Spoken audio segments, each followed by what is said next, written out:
지금 반응이 어떠냐면 나는 무념무산 잡불로 돌아가겠소. 이런 분들이 한두 명이 아니란 말이야 지금. 이게 뭐 하는 거야. 내가 진짜 오늘 열받아서 카메라를 갑자기 켰습니다. 진짜 미친 거야?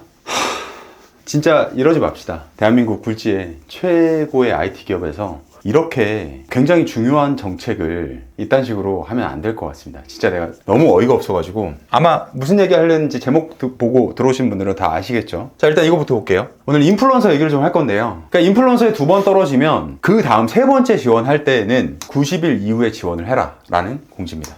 90일 이후? 뭐 그럴 수 있죠. 네, 그럴 수 있죠. 그럴 수 있다고 봅니다. 그런데 문제가 되는 게 뭔지 하나하나 살펴보겠습니다. 제 채널에 구독자분들 아직 많지는 않지만 많아질 수 있게 좀 공유 좀 해주시고요. 구독, 좋아요 좀 부탁드리겠습니다. 아직 인플루언서가 아니신 분들이 더 많은 걸로 알고 있어요. 일반 블로거 분들 더 많은 걸 알고 있어서 이거 도저히 넘어갈 수가 없어서 한번 짚고 넘어가려고 카메라를 급하게 켰습니다. 크게 2가지 사안이 되게 이슈가 됐었습니다. 첫 번째 이슈가 됐던 건 뭐냐면 마이키워드입니다. 이게 3월 18일 날 공지가 됐었고 네이버 인플루언서 공식 블로그에 게시글이 띡 올라왔는데 인플루언서가 되면 마이키워드라는 게 생겨요. 그러니까 이게 말이 뭐 좀 어려울 수가 있는데 그냥 내 카테고리야. 카테고리고 저는 IT 테크 인플루언서란 말이에요. 그래서 IT 테크랑 자동차, 테크라는 큰 대주제로 묶여있는 세부 주제 2개, 요 2개의 카테고리에서만 키체를 등록할 수가 있어요. 근데 뜬금없이 제가 테크를 하다가 갑자기 나이도 먹고 했으니까 나 이제 경제 비즈니스로 넘어갈래 할 수 있겠죠. 기존에는 테크에서 비즈니스로 인플루언서 카테고리를 변경을 할 수 있었단 말이에요. 여기 적혀 있죠. 다른 주제의 마이 키워드로 변경하는 경우에는 폼 개설 30일 이후, 기존 창작자는 마지막 변경일 30일 이후, 즉 한 번 바꾼 뒤에 30일이 지나면 좀 자유롭게 변경을 할 수 있었습니다. 별도의 심사 과정이 없었고 내가 그냥 변경하면 됐었어요. 물론 뭐 키워드 챌린지 등록했던 게 다 날아가고 순위가 리셋되고 하는 문제는 있지만 뭐 그거야 내가 카테고리 변경을 내가 하는 거니까 내가 감수하는 거죠. 쉽게 그냥 변경을 할 수 있었다. 근데 밑에 내용이 뭐였냐면 여기 보세요. 자, 여기가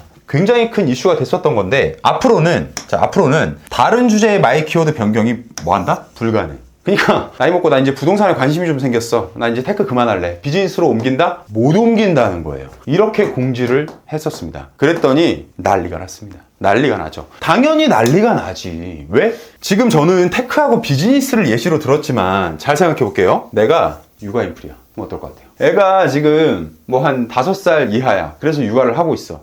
그나마 그런 분들은 좀 괜찮아. 좀 먼 얘기야. 먼 얘기인데 뭐 그렇게 멀지도 않지만 지금 애가 막 첫째가 이제 10살 됐고 둘째가 막 8살? 막 그렇게 됐네. 그래서 지금 육아가 간당간당해. 근데 육아를 당장 그만두기 또 애매해. 이런 분들이 되게 많거든요. 그러면 육아 인플루언서들은 다 죽으라는 얘기냐. 난리가 났었죠. 그래서 실제로 댓글 좀 봅시다. 육아 인플들은 평생 육아만 하라는 건가요? 애 다 키우고 장가를 보내도 40대 아들 군입대 같은 키워드를 늘려주시는 건가요? 이거 맞죠? 이게 현실이에요. 이게 당연한 거야. 그 밑에 며느리 대하는 법, 아들 장가 보내는 법, 좋은 시어머니 되는 법, 이게 뭡니까 이게? 근데 여기 하시는 지금 육아 인플들이 요 밑에 보면 딸내미는 사위 대하는 법, 며느리 1개월, 2개월, 3개월 증상. 이게 웬 웃픈 현상입니까? 이게 진짜 아니 대한민국 최고의 IT 기업에서 이 정도 예상 못했습니까? 이게 도대체 뭐 하는 거야? 아니 생각이라는 걸 하고서는 제도를 바꿔야지. 우리 컨텐츠 만드는 우리 인플루언서들은 다 무슨 바보야? 어떻게 이렇게 할 수가 있냐고. 나 진짜 이렇게 하지 맙시다 인간적으로. 그래서 지금 이 육아 인플루언서 분들 중심으로 해서 다른 카테고리도 사실 마찬가지야. 새벽은 평생 뭐 테크만 하라는 얘기야? 나보고 죽을 때까지만 테크라만 하라는 얘기야? 옮기고 싶을 수 있잖아. 가능하다는 거예요 누구나. 근데 그걸 아예 막아버리겠다? 말도 안 되는 거죠. 무슨 독재 정권이야? 그래서 아무튼 여론 그만 내고요. 육아 인플루언서 분들 중심으로 해서 다른 카테고리의 인플루언서 분들까지 여기에 댓글이 다 비슷한 내용이 빼곡합니다. 굉장히 논리정연하고요. 틀린 말이 하나도 없어. 제가 다 읽어봤거든요. 아무튼 이렇게 해서 엄청난 반발이 있었고요. 다음 글을 보면 3월 20일, 아까 3월 18일 날 공지가 떴었죠? 딱 이틀 만에 이거를 정책 변경일 조정, 제목이 이래요. 정책을 변경하겠다, 날짜를. 그러니까 미리 못 박았던 날짜를 니네 이때까지 카테고리 확실히 정해. 이렇게 날짜를 못 박았는데 그 날짜를 조금 더 유예한 거예요. 더 연기한 거야. 근데 그게 첫 번째 아니고 여기서 더 중요한 거는 이 정책 변경일이 아니에요. 정책 자체가 바뀌었어. 제목도 잘못됐다는 얘기죠. 그래서 아무튼 이틀 뒤에, 불과 이틀 뒤에 네이버가 꼬리를 내렸다. 근데 꼬리를 어떻게 내렸는지 한번 봅시다. 일단 첫 번째, 날짜가 5월 2일로 바뀌었고요. 4월 4일이었는데 유예 기간을 거의 한 달로 더 연장을 했습니다. 근데 밑에를 보면 여기입니다. 여기 창작자가 직접 주제를 변경을 신청한다. 기존에는 3월 이틀 전에 공지에서는 어땠죠? 아예 니네 안 돼, 니네 4월 4일까지 이거 다 정해, 이렇게 그냥 독재 정권처럼 얘기를 해버렸으면서 불과 2박 3일 만에 신청하는 걸로 프로세스를 바꿨고, 뭘 거친다? 심사를 거친다 라고 바꿨습니다. 자, 심사를 거친다는 게 뭐냐, 내가 아까 테크 예시를 들었으니까 테크를 하고 있던 사람인데 비즈니스로 가고 싶대. 근데 내가 신청을 했어. 신청을 했는데 네이버에서 봤는데 세병원 비즈니스 글이 하나도 없는데 너 안 돼, 이건 거예요. 그래서 앞으로 바꾸고 싶으면 내가 바꾸고자 하는 카테고리의 글을 어느 정도 또 발행을 하고 나서, 마치 인플루언서 처음에 지원할 때처럼 이쪽으로 전향을 슬슬 하면서 이제 신청을 하는 게 맞다. 근데 이제 장기적으로 보면 이게 올바른 방향입니다. 이렇게 가는 게 맞아요. 무조건 다 그냥 클릭만 하면 30일만 지나면 누구나 다 바꿀 수 있게 해주겠다? 그냥 왔다 갔다 맘대로 왔다 갔다 했다는 거죠. 그것도 사실 그렇게 좋은 정책은 아니었죠. 그래서 심사를 거쳐서 받아주겠다라는 걸로 바뀌었는데, 이 심사 자체가 기준이 얼마나 까다로운지에 대해서는 조금 더 지켜봐야겠죠. 너무 까다로워서도 안 될 것이고, 또 너무 그렇다고 너무 허들이 낮아서도 안 된다고 봅니다. 자, 이렇게 바뀌어서 아무튼 다행이었죠.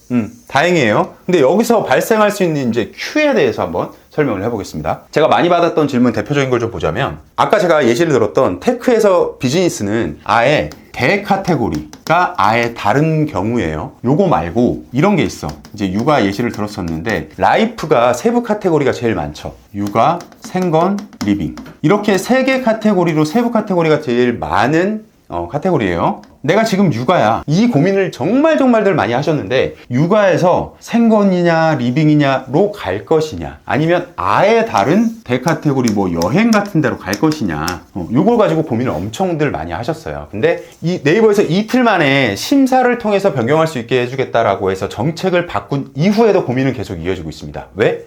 심사를 하겠다잖아. 예전처럼 쉽게 내 맘대로 바꿀 수 있는 체제가 아니잖아요. 심사를 하겠다고 하니까 이번 기회 삼아서 그냥 고민을 엄청 하시는 거죠. 자, 그랬을 때 두 가지 경우가 있겠죠. 라이프 안에서 육아인 사람이 생건으로 바꿔, 생건인 사람이 리빙으로 바꿔 할 수 있겠죠. 근데 이런 사례가 첫 번째고요. 두 번째는 뭐냐면, 내가 라이프였는데 아예 다른 여행으로 가는 거야. 이게 두 번째예요. 자, 이랬을 때 어떻게 되냐면, 크게 중요한 게 키첼 참여했던 게 있죠. 그리고 순위가 있을 거예요. 첫 번째 경우는 라이프 안에서 움직이죠. 이거는 키첼이 어떻게 된다? 유지된다. 유지되는 거고, 다만 순위는 초기화다. 초기화라기보다는 내가 육아에서 만약에 100등이었어. 근데 생건으로 갔네? 그러면 생건에서의 다시 순위가 매겨지는데, 왜? 키첼 참여했던 게 있으니까. 생건 참여했던 게 많았을수록 여기로 넘어갔을 때 순위를 새로 받는데, 그 새로 받는 순위가 내가 생건 키첼을 많이 참여했었다면 그동안, 그러면 조금 더 높은 순위에서 시작을 하겠죠. 근데 생건 발행했던 게 없었어. 리빙 발행한 게 없네? 그러면은 육아에서 내가 100이었다고 하더라도 이쪽으로 이동을 하잖아요? 키첼 몇 개는 유지됐어. 순위는 거의 그냥 초기화라고 보시면 돼요. 저 밑에부터 다시 끌어올라 가야 된다 라고 보시면 되고, 두 번째는 내가 육아에서 여행으로 옮겼네. 아이와의 여행을 가지고 이제 나 여행 쪽으로 아예 자리를 잡겠다. 여행으로 갔어. 그럼 어떻게 돼? 키첼? 당연히 다 초기화입니다. 당연하지. 라이프에서 참여했던 키첼이 여행에서 먹힐 리가 없죠. 그냥 다 날아가는 거예요. 순위 어떻게 있어요? 바닥이겠죠. 완전히 바닥이라고 보시면 돼요. 처음부터 다시 시작하는 사례다 라고 보시면 됩니다. 근데 멀리 본다면 뭐 맘먹고 진짜 다포하고 키첼 열심히 잘하면, 토픽도 발행하고 하면 또 순위 올리는 거 요즘에는 또 빨리빨리 올라갈 수 있으니까, 카테고리 이동에 대해서 진짜 진중하게 생각하고 계시는 분들은 하셔도 저는 괜찮다고 봅니다. 우리 크고 멀게 봐야죠. 그죠? 그리고 한 가지 더 있는데, 지금 내가 육아란 말이에요. 근데 우리가 심사를 거쳐서 바꿀 수 있다고 했잖아요. 그래서 좀 허들이 생겼잖아, 전에 없던. 그래서 고민을 하시는 건데 지금 당장 리빙으로 가느냐 마느냐, 이거를 왜 굳이 지금 고민을 해야 될까요? 물론 너 육아 아니니까 그렇게 말하는 거 아니야? 할 수 있죠. 근데 저도 자동차 좋아해요. 그래서 자동차로, 테크에서 자동차로 옮길까 막 고민을 사실 안 한 건 아니거든요. 이런 경우가 있을 수 있는데, 자, 이걸 생각하셔야 돼요. 내가 지금 육아란 말이야. 근데 리빙 키워드를 참여할 수 있어 없어? 있잖아요. 리빙 키워드 참여할 수 있고 심지어 순위까지 잡힌단 말이에요. 그리고 이 순위가, 나는 육아지만 육아에서 순위를 받겠죠. 하지만 리빙으로 키체를 참여했을 때 또 순위가 뭐 한 3위 내에 들고 막 하는 게 있을 거 아니야. 그럼 얘가 나의 육아 순위에 영향을 미친다고, 영향을 준다고요. 이게 카더라가 되게 많은데 확실합니다. 내가 육아여도 리빙 키첼로 참여 많이 하고 순위가 많이 올라가면 여기 육아 쪽 순위에 미친다고, 영향을. 그래서 지금 육아에서 리빙으로 내가 지금 바로 옮겨야 되냐, 사람들 다 옮기니까 어떻게 나도 옮겨야 돼 막 고민. 지금 고민 그렇게 하실 필요 없다는 얘기예요. 의외로 나는 봤어. 근데 지금 그렇게까지 고민할 게 아닌데? 왜? 심사를 거쳐서 바꿀 수 있다고 공지를 했잖아, 재공지를. 그러고 나면 그렇게 고민할 거리가 아니거든요. 근데 대류에 휩쓸려서 사람들이 그렇다고 하더라, 저기서 많이 옮기더라, 저기서 고민하는데 나 어떻게 해야 되지? 그거 할 시간에 글쓰기 하세요. 글쓰기. 그 고민할 시간에 글을 쓰시라. 진짜 실력 좋고 진짜 거북이처럼 꾸준하게 잘 올라가셔서 떡상하시는 분들은 남들이 소문에 휘말리고 있을 때 내 글쓰기 하고 있습니다. 진짜 지금 이 시간에도. 이게 그러면 왜 이렇게 변경이 되느냐? 당연히 전문성을 보겠다는 거죠. 요거는 굉장히 쉬운, 누구나 생각할 수 있는 그런 이유겠죠. 근데 진짜 숨겨진 이유? 숨겨졌다고 해야 될까? 진짜 내막은 이제 이거죠. 인플루언서가 포화 상태야. 더 이상 필요 없다는 거예요, 인플은. 지금 인플만으로도 충분하다. 그러니까 신규 인플을 안 뽑잖아요. 굉장히 지금 희소하게 뽑잖아요. 그게 여기랑 맥락이 또 일치하는 것도 있죠. 이런 배경이 있는데, 자, 그러면 또 많은 분들이 열폭하는 이유가 뭐냐면, 저도 열폭을 하는데, 이게 제가 이 채널 말고 예전 본 채널에 한참 전이야. 언제야? 작년 가을이었지. 작년 가을에 이런 얘기를 했어요. 대한민국의 인플루언서가 약 2만 명입니다. 2만 명 중에 과연 실제 활동을 하는 인플루언서는 몇 명이냐? 몇 명일 것 같아요? 틀려. 대부분 많이 하지 않을까요? 대부분 많이 할까? 3,000명. 약 3,000명이 활동을 하지 않는다. 그럼 실제 활동하는 사람 몇 명이야? 몇 명이야? 3,000명이 활동을 안 해. 17,000명. 그렇죠. 네. 17,000명 정도만 실제로 활동을 하더라. 근데 이 17,000명도 되게 포괄적으로 잡은 거야, 러프하게. 실제로 진짜 인플루언서다 라고 해서 제대로 활동하는 분들을 또 추려내면 여기서 절반밖에 안 될걸요? 2만 명의 절반? 그러면 그 말은 뭐야? 얘네들이 많다는 거죠? 뭐라고 적혀있나요? 유령 인플이다. 저는 이렇게 부릅니다. 3,000명, 최소 3,000명이 유령 인플로서 그냥 인플루언서 합격시켜놨더니 활동 안 해. 활동 안 하고 인플 활동을 안 할 뿐더러 심지어 블로그도 안 해. 그리고 이 3,000명 중에는 그런 인플도 많죠. 유튜버, 그리고 인스타그래머. 유튜브랑 인스타그래머를 인플루언서로 뽑아놨더니 이분들이 조금 하다가 보니까 어때? 메리트가 없어. 메리트가 전혀 없어. 인플루언서로 활동하는 거에 대해서. 내가 어떤 영상을 찍고 그 키워드 챌린지를 등록을 해. 그럼 노출 잘 됩니까? 안 돼요. 안 돼요. 블로그가 우선된단 말이야. 블로그보다 더 우선되는 거 있지, 요즘에. 포스트가 아주 짱 먹지. 그죠? 그러면 결국 뭐야? 자사 플랫폼만 계속 띄워주잖아. 그러니까 타사에서 유입된 이 사람들, 막 그 유튜버 분들 중에 빅 유튜버 분들 있지. 대형 채널들. 막 다 들어왔더만. 근데 어때? 활동해, 안 해? 지금 안 한단 말이야. 그래서 제가 하는 말이 유령 인플들 무려 3,000명, 최소 3,000명을 다 쳐내야 된다는 얘기예요. 그럼 어떤 기준이 있어야 될 거 아니야? 예를 들면 뭐 한 3개월 동안, 이거 예시예요. 3개월 동안 키첼 활동이 없어. 뭐 또 있죠. 키첼, 토픽, 팬 활동. 그 실제 인플루언서로 활동을 안 하는지를 정량적인 지표로 아주 쉽게 확인할 수 있잖아. 나도 확인할 수 있는데 그거 확인해서 인플루언서 탈락시키면 되잖아. 그러면 어때요? TO가 생기죠.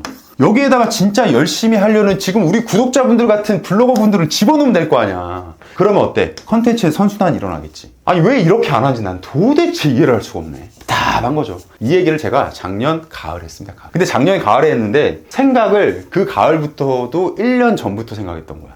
아마 가만히 봤더니 활동 안 하는 인플이 너무 많은 거지. 언제부터? 2022년부터 활동 안 하는 인플들이 너무 많다는 걸 그때부터 알았습니다. 무려 2년 전에.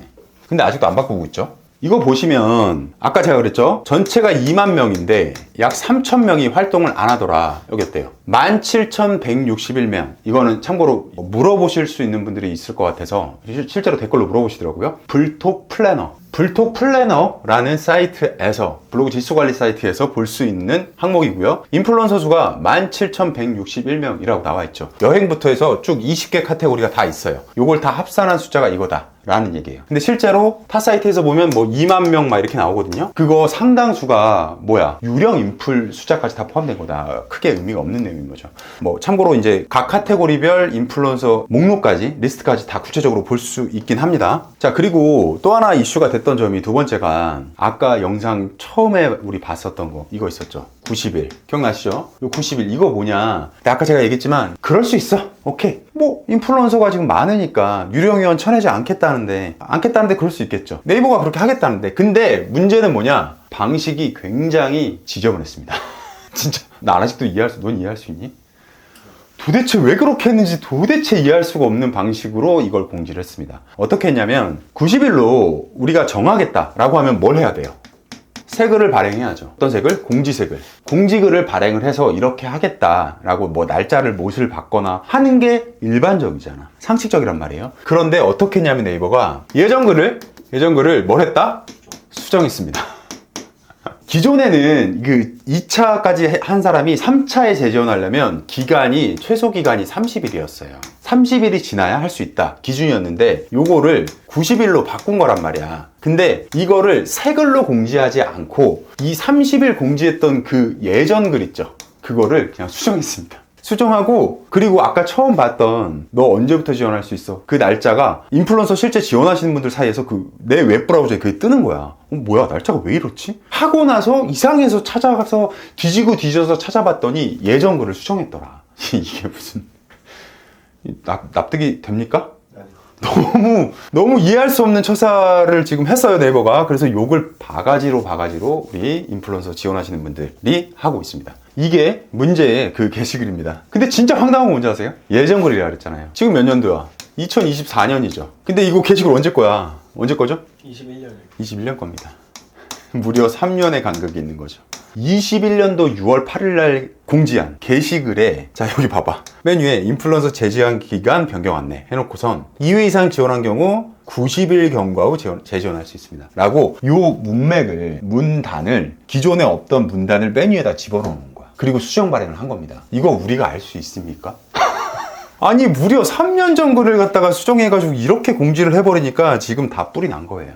아니 이해할 수가 없어. 그냥 새 글 쓰면 되잖아. 90일로 변경한다고 해도 원성이 자자할 수 있겠지. 왜 이렇게 안 뽑냐? 기준이 뭐냐부터. 근데 누가 기준 공개해달래? 기준 공개 못하는 거 압니다. 기준 공개하는 순간 다 거기에 맞춰서 천편일적으로 개성 없이 블로그가 운영이 될 테니까. 그것까지 이해한단 말이야. 그리고 나름 열심히 하는 사람들의 뭐랄까 지금 의지를 다 꺾어버리고 있는 거죠. 90일로 변경할 수 있어. 그러면 공지를 똑바로 했으면 이렇게까지 뿔이 나지 않았을 겁니다. 근데 이런 식으로 해버리니까 지금 반응이 어떠냐면, 나는 무념무산 잡불로 돌아가겠소. 이런 분들이 한두 명이 아니란 말이야, 지금. 이게 뭐 하는 거야? 약간 합리적인 의심으로 의지를 꺾어버리려고 일부러 그랬나? 약간 그런 의심까지 하게 되는 진짜 앞뒤가 안 맞는 처사입니다. 상식적으로 전혀 이해가 안 되죠.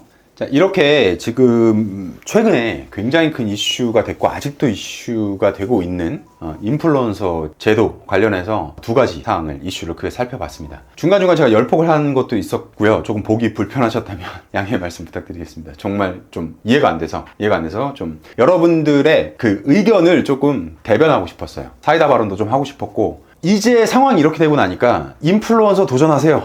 인플루언서 반드시 돼야죠 라고 저도 솔직히 말 잘 못하겠어요. 누구보다 인플루언서를 많이 합격을 시켜본 사람이고 앞장서 있던 사람이었는데 이렇게 바뀌어버리니까 좀 허탈하기도 하고요. 좀 그렇습니다. 어쨌든 그래도 나는 인플루언서 지원을 하고 싶다, 인플루언서 되고 싶다 라고 하시는 분들 분명히 계실 거기 때문에 제가 인플루언서 현재 트렌드, 인플루언서가 되기 위한 어떤 과정들, 준비를 어떤 것들을 해야 되는가에 대해서 한번 구체적으로 정리를 해서 그 영상으로 다시 돌아오겠습니다. 그 영상까지 챙겨보시려면 좋아요, 구독, 알림 설정까지 세병원 부탁드리겠습니다. 감사합니다.